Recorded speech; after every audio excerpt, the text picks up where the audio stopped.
Hey everybody, if you're anything like me, I'm sure you found yourself in the middle of the desert, in the middle of a windstorm, dust flying all over the place, with the need to change your lens. Well, it's a good opportunity for them little dust bunnies to hop inside and start causing trouble. So this is how I take care of that situation once I get home. Show you how to take care of some dust bunnies on your photos today.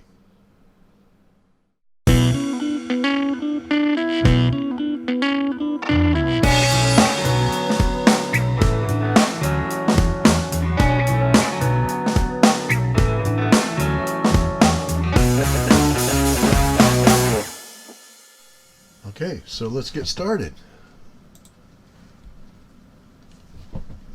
Alright, so what I have here is a photograph that I took out at the Alvord Desert in the middle of eastern Oregon, and it's got a lot of dust spots on it. We went through,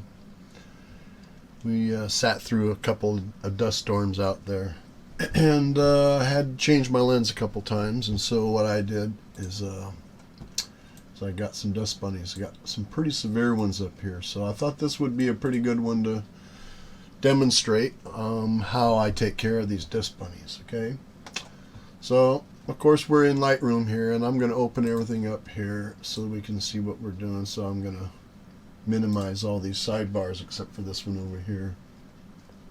Makes the picture bigger on the screen. It's a lot nicer. So right over here you'll see spot removal tool right there. See my little arrow there? Okay, if you watch that, you'll notice that when I click on it, a little control panel opens up there. Okay, so what I like to do is I like to keep my feathering pretty large. I don't like to do it all the way, but somewhere around 75, 80. And then the opacity I'd keep at 100. Okay, and then after that, what I do is I use my keyboard a lot. Okay, so to zoom in on this, I'm going to hit my space bar, and it brings up a little magnifying glass. It brings it up, and I can zoom in and I can move it around as long as I have my finger sit down on the space bar here. When I let go of the space bar, I've got my little tool here. It's a little circle with two rings. The inside ring is 100% opacity, and then the outside is where it fades off to 0. So you can change the size of that, and I use my mouse wheel to move it up or down. You can also use your bracket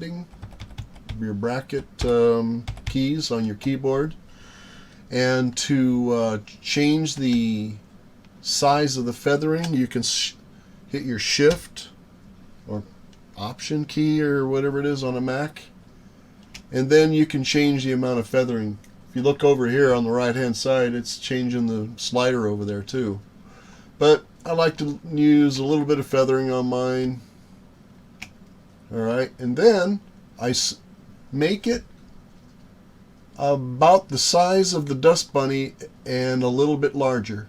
Now if you notice, I'm not sure if you can see, but there's actually a little area around the dust bunny that is kind of lighter than the dust bunny that transitions. So I like to clone out all that stuff there too. Okay. Also, I wanted to point out over here, I use heal when I'm doing this. I don't use clone. Okay. Okay. Now, another feature I want to show you down here at the bottom is this little deal that says visualize spots. If you click on that, you can vary the intensity of this to go darker or lighter. And if you look close, you'll see these little rings on here. All these little rings are dust bunnies. And so if I click this off again, if you look, you can see them, but they're kind of hard to see. And a little trick that I like to use if I'm looking for dust bunnies and I'm not using that other feature is that I'll use my space bar and I'll move this back and forth. And it seems like I can see them better if I'm moving this back and forth than I can if I'm just sitting there staring at it. So See, I got some in the clouds all over the place here. So, all right, so let's get going here. There are times I'll toggle back and forth between visualized spots. Sometimes it'll look like there's a spot there, but it's actually a part of a cloud or something. Or sometimes I'll want to see how the healing was done on my spots. So let's get going. Let's get moving here. So I'll go over the top of it, let go, and it's going to sample from over here, and then use that to try to replace what's in there.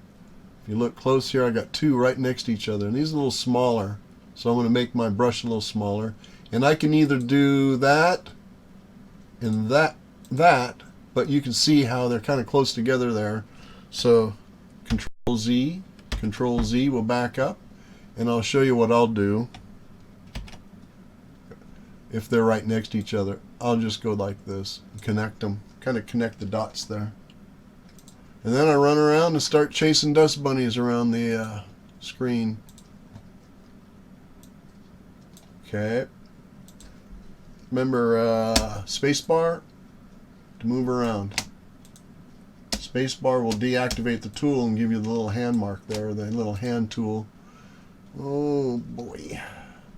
Alright, so this one here seems to have sampled that little dust bunny there. So what you can do, if you don't like how it looks, you can hit your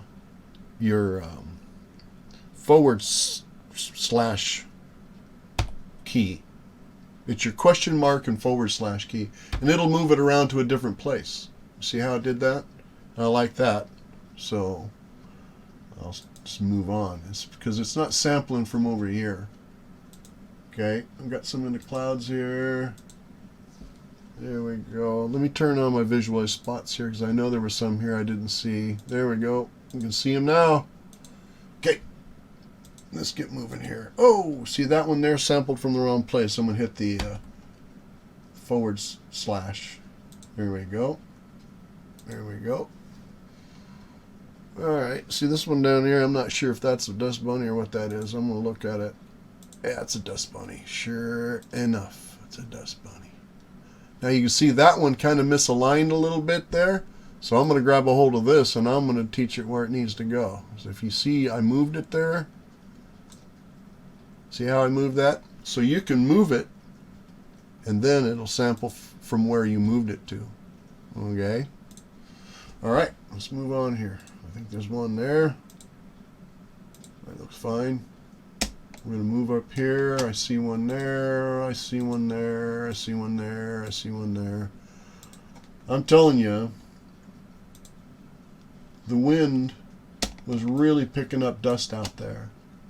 And you know, I've talked to people where they go, "Oh, I'm not going to change my lens if it's outside or if it's going to be in a windstorm or something like that." But I'd rather sit here and maybe spend a little bit of time repairing my photo with some dust bunnies than have to compromise because I couldn't put my wide angle lens on, or I couldn't take my wide angle lens off and put a long lens on and zoom out someplace where I want to see. Okay. I am noticing that I didn't do something here.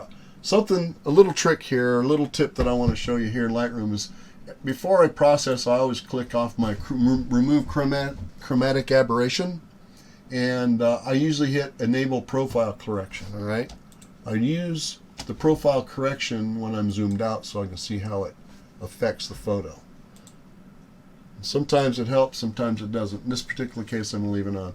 The reason that I did that is I noticed as I was moving through here and taking some of these spots out of the sky that I was noticing some some chromatic aberration around the edge of these clouds. And so I just dove right into this and started chasing dust bunnies. So okay, we're going to keep moving on here, and you can see this is a really bad situation. It's not usually this bad. Matter of fact, most of the time my sensor is pretty clean, but I'm telling you, I'll include maybe a little clip of a windstorm that swept past us as we were out there on out there in the desert. All right. Let's click back over to visualize spots again and see if I've missed any here. There's one right there, I think. And there's one down here. And what in the world is that? Oh, see, that's a cloud there, so I'm not going to move that around. Space bar. Moving around. There's one down here. Okie dokie. All right. Yeah, it's hard on your posture. You start leaning into your screen. I do anyway. I'm starting to look really close. Next thing you know, I'm all hunkered over here trying to see what I got going here. And you can always move this in. You can always zoom in. My problem, I think, is that my eyesight isn't as good as it used to be. Even with my glasses on, it's like I got to get at a certain area, otherwise I can't see it properly. So, okay. All right. Now, spacebar. We're going to zoom out here. And you notice all of them were up here in the sky. Well, actually, they weren't all in the sky, but if you look down here, there's more stuff for dust bunnies to blend in with. So I think if we move in here and look around here, you know, there may be a dust bunny there. Like that might be a dust bunny, or it might be a rock. I don't know. But if it doesn't cause any problems in your photograph, then it's not a problem. So, okay. All right. When you're done, you go down here to the lower right-hand side and hit done. Voila. They're all gone. Now, I'll show you another little trick here, all right? I'm going to move this on, and I got the next shot that I took over here. Identical dust bunnies. So, let's click this little button down here on the lower right-hand side that says previous. Man, I think my face is probably over it, but it's right down here in the little corner down here. You'll see one that says previous, and it will make all those dust bunnies go away the same as you did over there, so you don't have to do it twice. Pretty cool. All right, so that's how you do it in Lightroom. All right, now if you want to learn how to do it in Photoshop, let's try this. Let's right click and we'll go to, usually I'll take it into Photoshop as a smart object or something. Let's just bring it into Photoshop, okay? Oh, that'll never work because I already I got to undo the dust bunnies. Wasn't thinking. All right, let's fire up Photoshop here. Let's do this. All right, we're going to take this and I'm going to reset this one. All the dust bunnies are going to come back. All right, I'm going to do this. I'm going to go right click, edit in Photoshop. Okay, I was going to open it again, but I'm going to close this one. I just got ahead of myself. I'll get out of here. No, don't want to close it before, save it before closing. All right, I really like to do the bulk of my dust bunny removal in Lightroom because it does a pretty darn good job. But let me show you a couple things that work here in Photoshop. Okay, the healing spot healing brush. All right, it's another one that works really good. If you take your bracket tools or your bracket keys, all right, you can make them bigger, make it bigger. Whoops, hit the wrong one. Make it bigger and smaller to match this. The same kind of the same way we did in Lightroom. Okay. So I have it set up here on content aware. You also have a texture you can create or proximity match. I like to just rely on content aware fill to go in and brush this out. And it works pretty good. Okay. And we're going through, we're doing the same thing.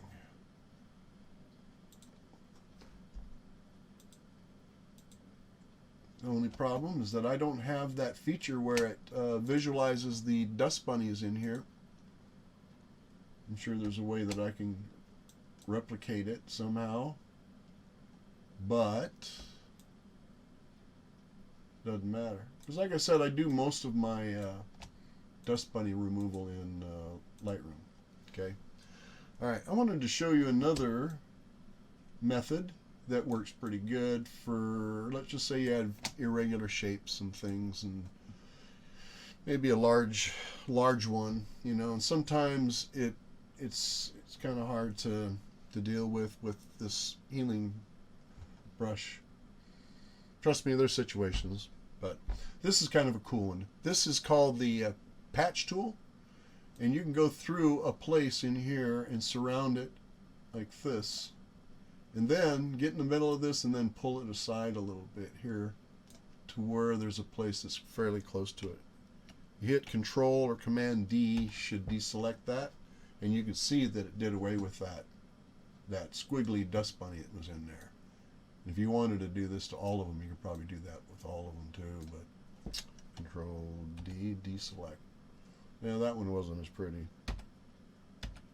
So Control D. You can tell I tap on the keyboard quite a bit. So I think this one here would probably work just fine with that one. It wants to see, it wants to clone part of that cloud in there.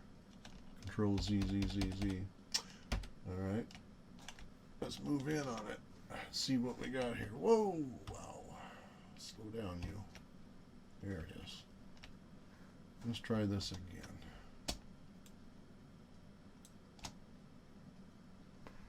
Maybe it's too big. Control Z. Okay, so that one didn't work as good with this. There's a perfect example. I don't like how that one worked with the spot healing deal. So we're going to use the patch tool around this one, okay? Well, I'm going to drag it around here somewhere.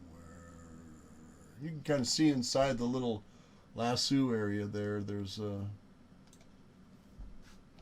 kind of shows what it's going to be like. Control D. Yeah, that looks a lot better.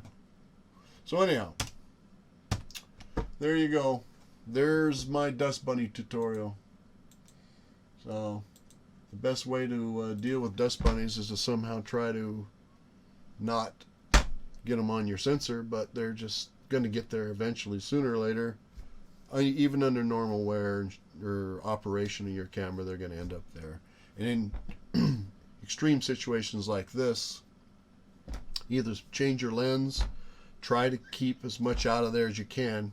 You know, I tried to do it while I was inside of my pickup truck into an area that wasn't, you know, real dusty, and then tried to, you know, mitigate as much of the problem as I could, but they still end up in there. I think there's a small static charge that kind of wants to pull that stuff in. So anyhow, hope you enjoyed this, and if you did and this helped you guys out, then I would appreciate it if you guys would subscribe to my YouTube channel.